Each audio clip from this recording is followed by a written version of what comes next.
So there's a book called The 4 Disciplines of Execution, right? And it talks about execution in business and what you do. And so I created one that's the 4 Disciplines of Execution in real estate. And so it's a little different, right? But I really broke down what's the most important parts and fundamentals to really make sure you can have mass success, sell single amount of homes a year in real estate on either side, buyer side, seller side. And it's what most agents miss on and don't really execute on the highest. And so if you had to break down, right, what are the top 4 disciplines to win in real estate? That's the key way to look at this, right? And if you break that down, or this is in sales, even our acquisition side, right, what's the most valuable one? What do you guys think the most valuable discipline that you can have in real estate? So the main thing is time.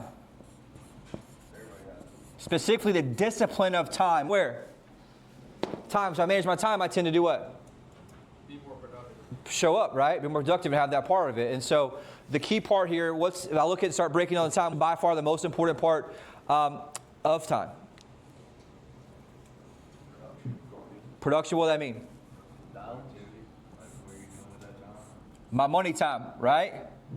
So that would be what? Prospecting, output, doubt. So we call that money time. That's by far the most important discipline you have, right? If I execute that in my follow-up, both new leads, old leads, right? Nurture leads. And so you must have by far the number one discipline. You must have your money time planned. So that means what? No matter what, I do my lead generation, my lead follow-up, X amount of time per day.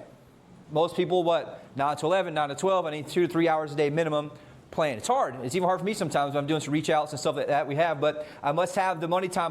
Now, I say, hey, look, I'm going to do 2 hours a day, whatever it is. What happens, though? What's the problem with that? You get distracted. Things come up. Home inspection issues, right? Something else. Got angry client. Somebody walks in. Whatever it is, something comes up, and then what happens to our time, our blocked out 2-hour money time? It goes to the back burner, right? And so the second, and there's the link, and this is what's important. I've struggled with this as a leader of my career in time, is I'll block out, I need to do this today, this today, this today. I need an hour for it here and 2 hours for this here. But what happens? It gets moved around. So if I don't take time to put it in the actual calendar with an actual time attached to it, what happens most of the time? Doesn't get done. And so the second key part of this discipline here is it must be scheduled. What does that mean? It doesn't get scheduled, it doesn't get done. It must have a start time and end time. It's really easy to grade those out. Well, I'm going to do 2 hours of this today. I'm going to do an hour of this today. I need to have my. And here's what I struggle with, especially from when I moved from sales to CEO, whatever you call it. I would have my to-do list, but my to-do list wouldn't get done unless I did what? Assigned an actual time. Period. And so you have to make sure that you block out your money time, aka my follow-up time, specifically to an actual time, beginning time, end time, and I have to defend that time. Meaning that I can't let anything else override that. I can't be distracted. I can't be pulled into other issues. I can't have a phone call, email, whatever it is that distracts me from that. And again, that's one of the highest, most valuable disciplines that anybody can have. Question, does that make sense? Right? Third piece of this. Must be honest about it. What does that mean? Gotta be honest. I live in a place of facts and not feelings. Because honesty doesn't necessarily mean that you're lying or not. Right? It means, am I doing what? Being fully factual, right? Or truthful with myself. Meaning, did I do this or not? Did I actually live that up? Did I actually have it? So, for example, we looked at yesterday's calls, right? From Monday Mayhem. You had some with 4x the conversations that somebody else did. Right? And so they had the same time schedule, but what was the effectiveness? A whole lot different, right? It's not typically a magical phone number. The difference is what? How focused I am my time and how much I'm sticking to the actual schedule. Does that make sense? And so this discipline is what I have to have from the inside out. Is I have to discipline myself of how well I stick to that schedule of what I had planned. And so you can see it phases up. Planned, scheduled, am I honest about it? This is where I hold myself to the next word, which is accountable. Well, how do I do that? What's the easier way? That's definitely a way.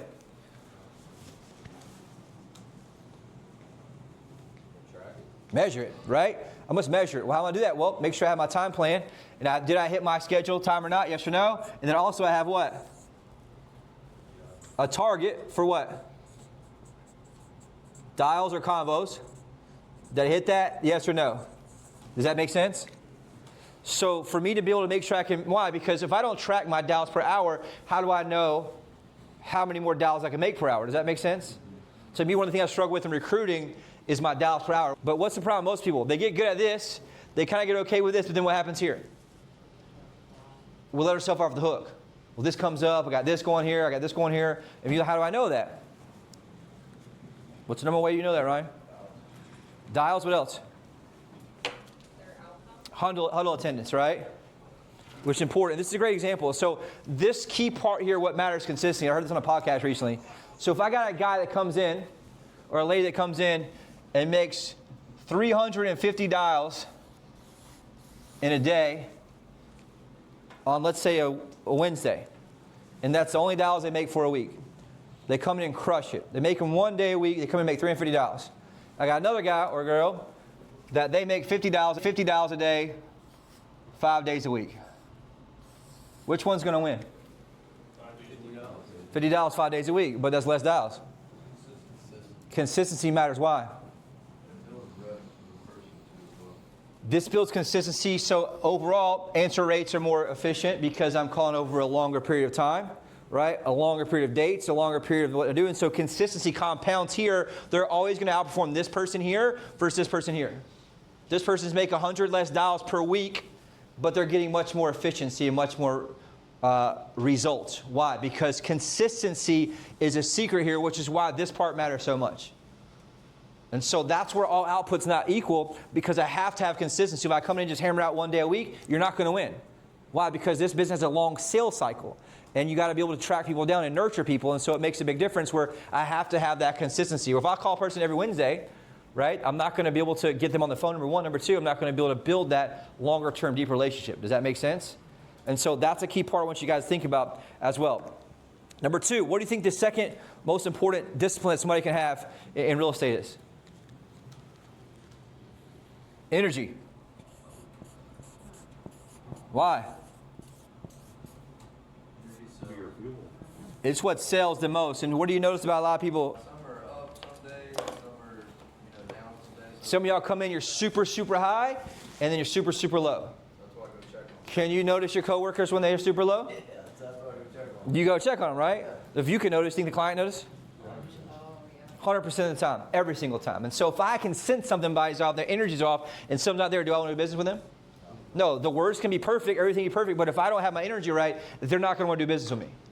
And so that's a fact, right? And so we have to understand that's something that matters. And so for me to move the needle here, right, and how I follow up with my calls, my consistency, and my accountability and dials, and so I didn't go as deep as I should here, but if I can increase this from 50 to 60 this week, right, measure it, the next week I can go from 60 to 70 because I'm constantly holding myself accountable and I'm tracking and I'm honest with myself. Hey, where did I screw up? Where can I be more efficient? And all of a sudden I slowly move this number more. What happens is this compounds a lot more over time. You guys with me on this? But I have to get good at measuring, understand how do I get this number up consistently, which is what I'm obsessed with on the recruiting side right now. Okay, how do I get this up? How do I get this up? How do I get more efficient? And I'll show you little ways to do that in a few. But you have to make sure that you're getting good at this. And what we've done in recruiting, looking back, if I look at the CRM, we've called like 1,000 agents once. And that's not effective, right? What would be more effective? Calling 200 agents 20 times. You see what I mean? If I go look at the CRM, yeah, they were called back in July, but we're calling them again the second time 6 months later, right? Doesn't make a big difference. And so you have to understand, like, okay, how do I get good at this and optimize what we'll talk about here? So number one part about energy is my intensity. Why does that intensity matter?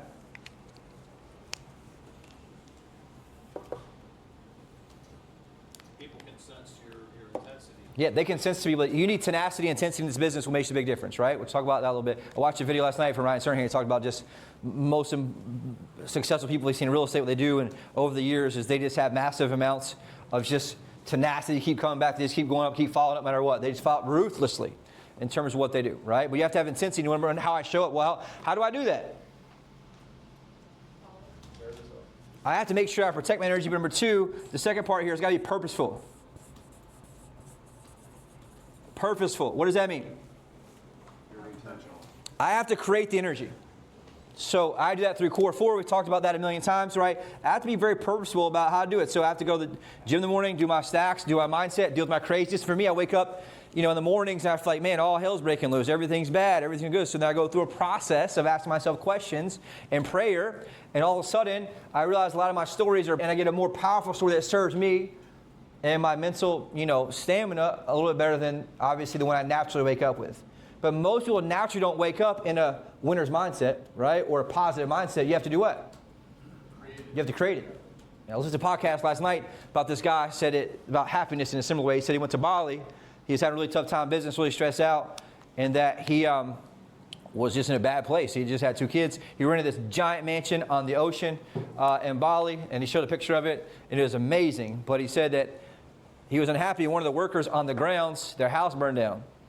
And he said he walked around, and the guy's rebuilding his house like 2 days later, laughing and smiling. And he's like, dude, what the hell is wrong with you? How are you still smiling? Your house is burned down. And he said, man, I get to rebuild my house. I'm happy to rebuild my house. He goes, the problem with people like you who come here, you have all this money and all this resources, and you're miserable. He said, just so you know, happiness is a choice. And it's powerful to talk about, right? And see that and hear that story. And so the same thing with energy is that energy is a choice. Every time I stack myself of being tired or being bad mood or being whatever it is and have an irritation or angry stack, my ultimate outcome, what do you think it is? I control my energy, right? And I control my mindset. That's it. Period. Not the other way around. And so if I take control of that, when bad happens, whatever it is, I make sure I'm able to bounce back quicker and be able to take control and take the reins of what's happening on the outside from the inside. Does that make sense? And so that's why it matters, because how many bad days you have, right? I can't have a 0 day in 2026. That's the goal. And so for me to have something happen, I got to make sure I bounce back quickly to make sure I have it. The other thing about energy with your clients, that we remember this, energy is contagious. What does that mean? Your client can feel it. If you come in, you're high energy, you're very, very energetic, you talk fast, right? You're confident, you're certain, you're not down. They can feel that, which gives them more what? Certainty in you. And we all know the thing that sells more than anything in the world is certainty. And so they got to be able to feel that energy from you, which is like, hey, everything's going to be okay. Everything's good, right? No big deal. But they have to feel that energy from you, and sometimes it has to be over the top. And Jeremy, if I don't naturally have the energy, what do I got to do? Put on performance. You got to create it from the inside out. And in some cases, it's not natural for me. I'm not naturally that guy. I'm just very steady. In front of clients and authorities, I have to create it because I need them to feel that contagious energy so that they feel confident making a decision moving forward with me. Whether it be signing, whether it be making an offer, whether it be whatever it is super important. And number 4, the most really important part of this is I got to be tenacious as hell. What does that mean? What's tenacious mean? I don't give up. I don't give up in the face of adversity. I got to be that bullet train we talked about a few weeks ago. Something happens, flat tire, whatever it is, what do? Push through and figure it out. Push through and figure it out. If I do that enough times, typically I start to have enough results in life where the small doesn't matter anymore. If you ever notice, if you first get in real estate, all the crazy happens, right? Car breaks down, flat tire happens, right? All this stuff happens. But if you push through it and still get through it and you get enough money, guess what? It doesn't really matter anymore because you can call AAA, whatever it is. You can rent a car for a couple of days, doesn't matter. But the problem is it tests you in the beginning, but you have to make sure most people get derailed for 2 or 3 days at a time. How do we know? Huddle attendance. You watch it every time. It's all back to consistency. Well, how do I control consistency? My energy. When I don't feel like it, guess what I do? Show up anyway. Do it anyway. Do it anyway. And all of a sudden it becomes natural. And Chris, all of a sudden I become what? 75 days in, and it becomes what? Well, a habit, but it's also like frustrating when you miss a day because then you're starting over from scratch. Good. You take pride in just being there every day. But before, you didn't get frustrated when you missed a day, right? So that's the key part of having that consistency. Like if I go to the gym enough and I miss a gym, what happens? I feel like shit the whole day. And so that's what happens when I build that and have that. But I'll just say, we talked about this. We teach you guys Core 4. You have to have a way to protect and create energy, whatever it is. The easiest way is to create energy through what? Physical activity, right? Obviously controlling your mental ability. How do I do that? I pour myself full before I need it through positive affirmations, through listening to stuff on YouTube, through audiobooks, and obviously the physical part. And for me, also through stacks, okay? Now, get to the deeper part.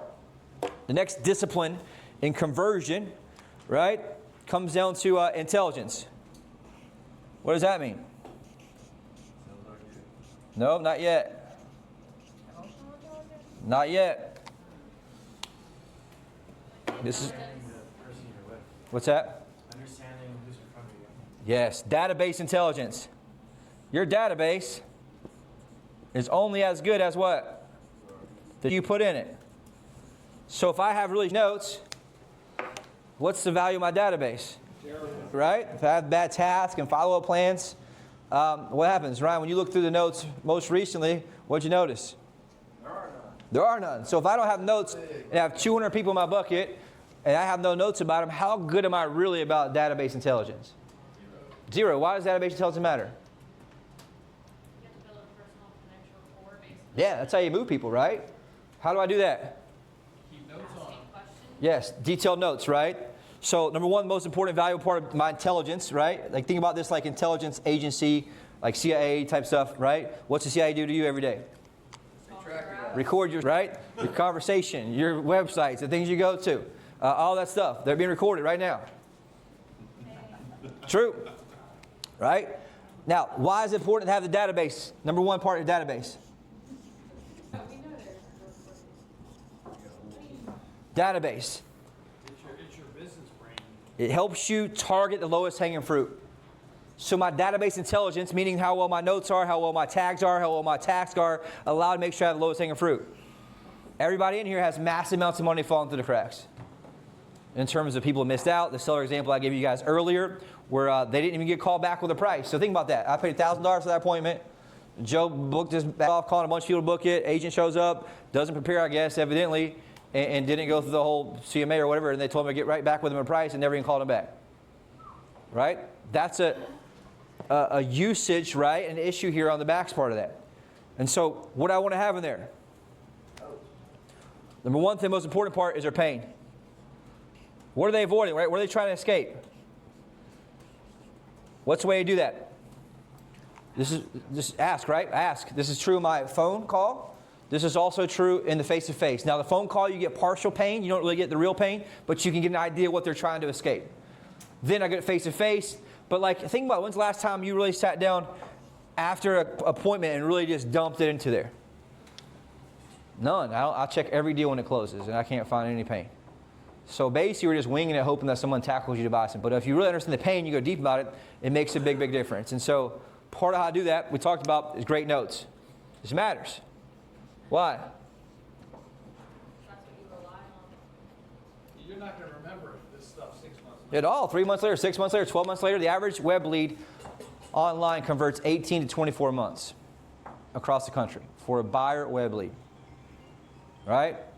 That's crazy, right? So if I don't keep that data, that information, data, and notes, am I going to have a deep relationship with them? No. Am I going to be able to connect with them at a high level? No, right? So I have to have this. Now, this is important. Now, I was telling Ryan, and this happened to me in the recruiting stuff too, as we nurture people and go through that. I've had people, I have no clue who they are. I have people I met with, I don't even know who the hell they are.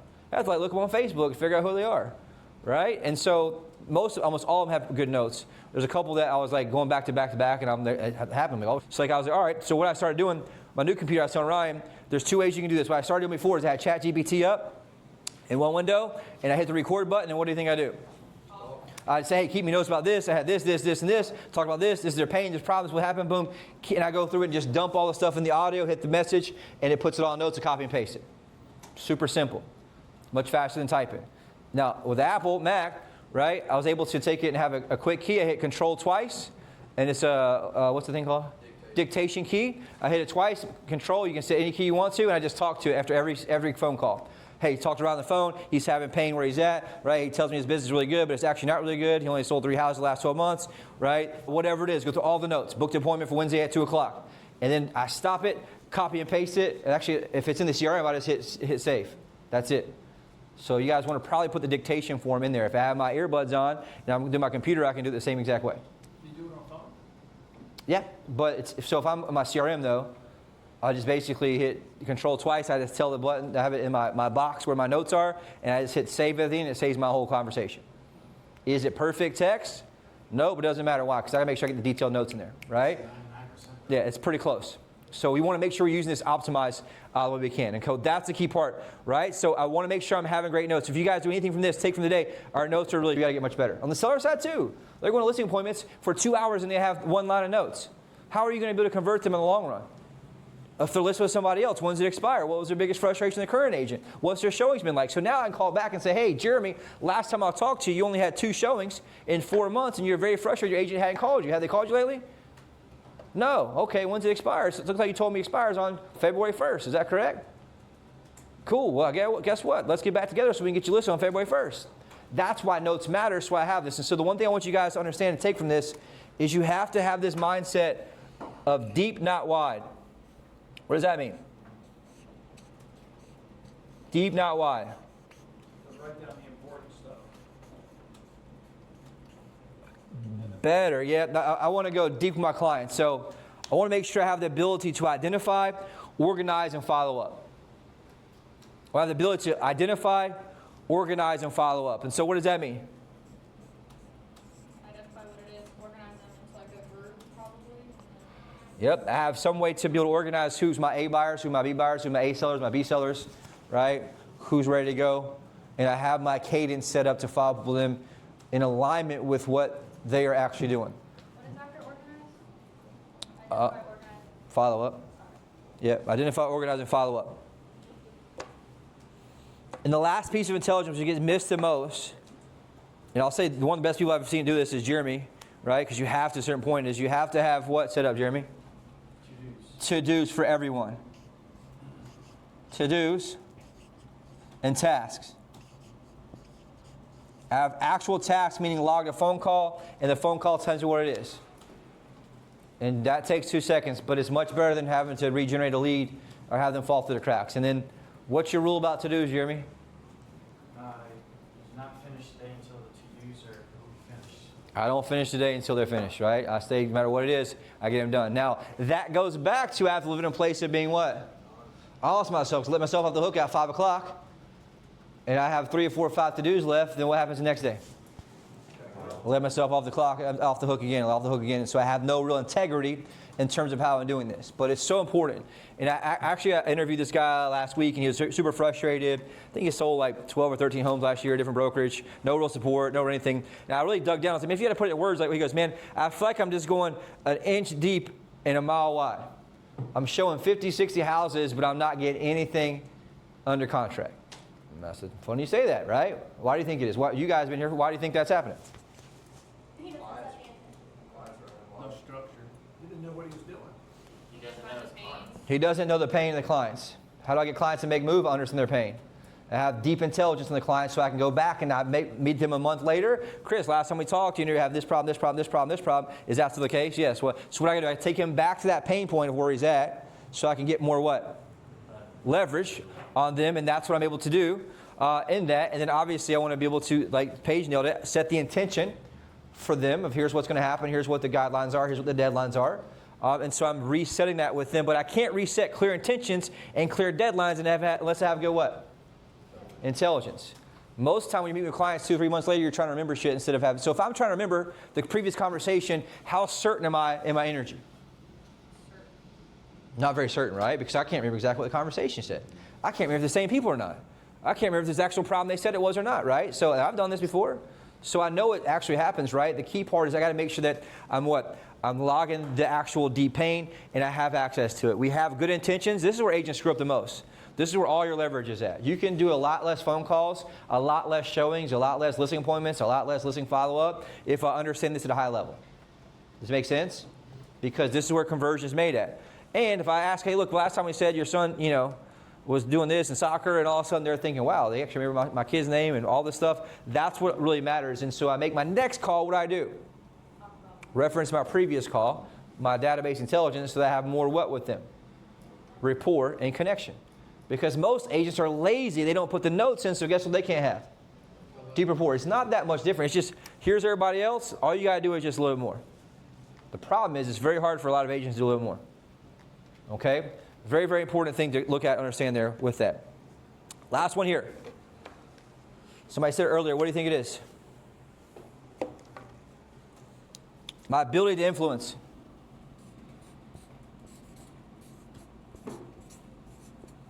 What does that mean? Get people to do, right? But that doesn't matter. I can be really good at influence people if my time manager's not good. What happens? I don't have anybody sitting in front of the influence, right? Then if my energy's not good, I can be really good at sales, but if my energy's off, what's going to happen? They're not going to work with me, right? Because my energy's bad. You can tell if somebody's energy's bad. You can read it. You don't work with them. I don't want to be around them, right? And then here, the intelligence is bad. What happens? They're going to slip through the cracks. I don't have the ability to actually close it. And some people get okay with like a one-call close, but even then, it doesn't make a big difference. This is true on listings too, Jimmy, right? We talked about like the deeper my intelligence is about the pain, the more I'm able to create leverage on them to do what? Influence them to do what? Make a decision. Correct the price, correct the price, correct the price, correct the price, correct the price, right? And so I'm able to go back on, hey, you told me the other agent did this, the other one had this, right? Whatever it is, I'm going to be able to go back and forth to create more leverage with them on the back end. And so the key point of influence, I had this average down here, I guess, is leverage. My ability to create leverage with them. What is that? My ability to take them from their peak to their pit, and then from the pit to the peak. So that's my ability to influence them by, hey, here's the current situation, here's what the pit is. This is true to your buyers and sellers. You guys with me on this? It's all the same, it's all psychology. But the reason I bring this up is they don't ever tell you the truth at any level, buyer or seller or agent. And so your job as being good at influence is to do what? Get to the true pain.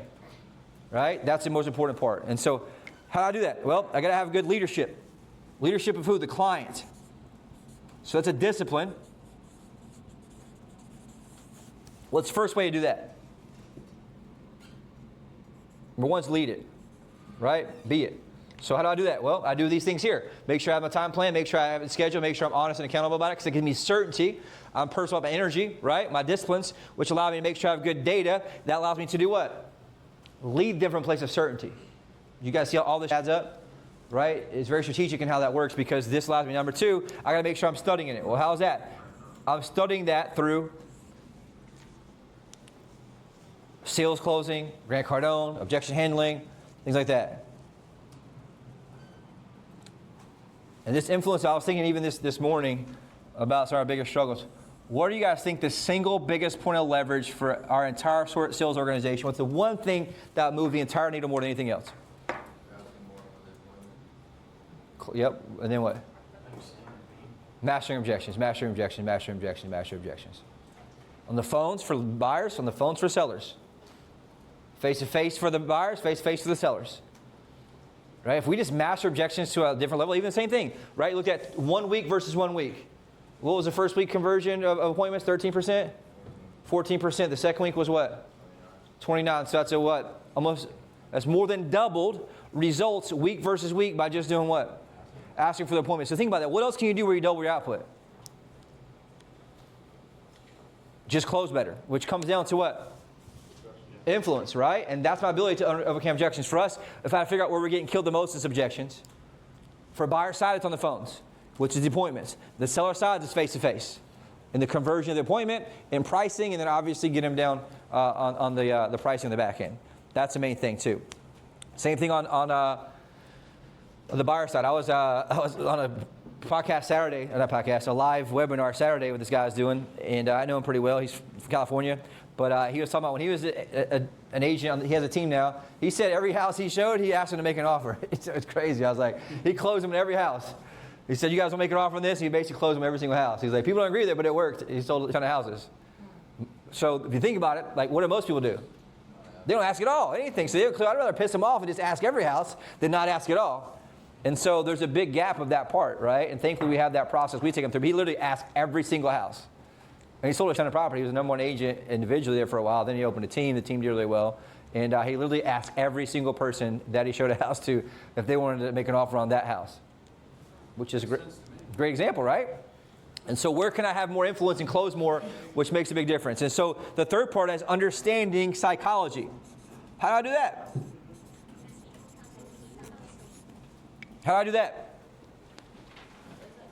Psychology. We got to study it, right? And that comes through the courses most likely. That's the best way for you guys to have it. Through also reading books, but like I think Grant Cardone's the way to understand it. So for example, I want to understand the difference between what? An objection and a complaint. I understand most people look at complaints as objections. They tend to do what? Just shut down. And you're folding like a cheap chair on the first or second objection, which makes a big difference. And so this is important to study and learn. Just study, watch what we do here, watch what the videos, and watch what Grant Cardone does, and just copy them. You're going to move much faster. Does that make sense? It's just how humans are. But you have to take time to copy it and to watch it and start talking like him.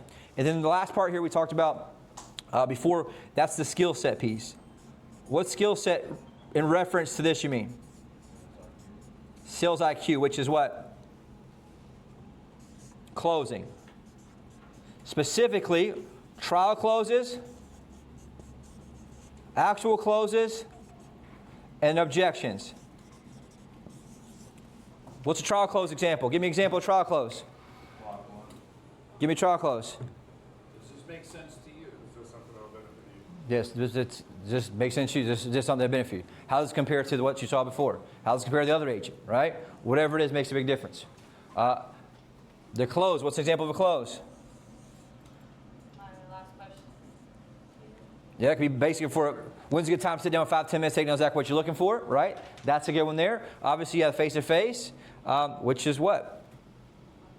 Using us as your agent. Yep. And for the seller side, hey, assume we come to agreement of what the value of your home is. Do you feel comfortable handling the sale for you? Right? Very simple. But then there's going to happen. They're going to objection. And so you got to be okay to stand in this fire of objections of whatever it is. And so this just comes, what's the fastest way to get objections? You have to role play every single day, 30 minutes a day. That's the play. Everybody has the ability to role play right now with AI, right? But you also get here early. I haven't seen anybody here role playing early. You want to make sure you guys pick you a partner, get early role play. Role play, role play, role play, role play. That's how you get good at it. So that you can overcome anything in terms of what it is. Now I want you guys to do one last thing here. From the accountability piece up top, I want you to rate yourself 1 to 10 on each category.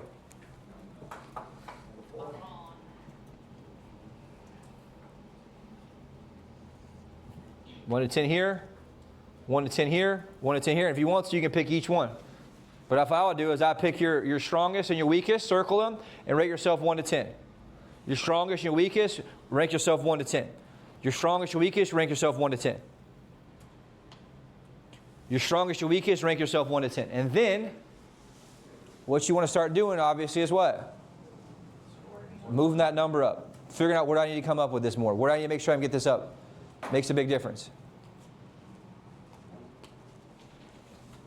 But this is what we call the 4 disciplines of execution. So what are the disciplines? Disciplines are the things that you master to get results. The reason they're in this specific order because time becomes for energy, energy becomes for intelligence, intelligence becomes for influence. The better my influence is, the better my intelligence is, the better my influence is. Make sense? And so it's important to really master these in my follow-up. And every single role in here has the need for this, from acquisitions to listings to buyer team, to general broker's team, right? And the other thing I want to remind you guys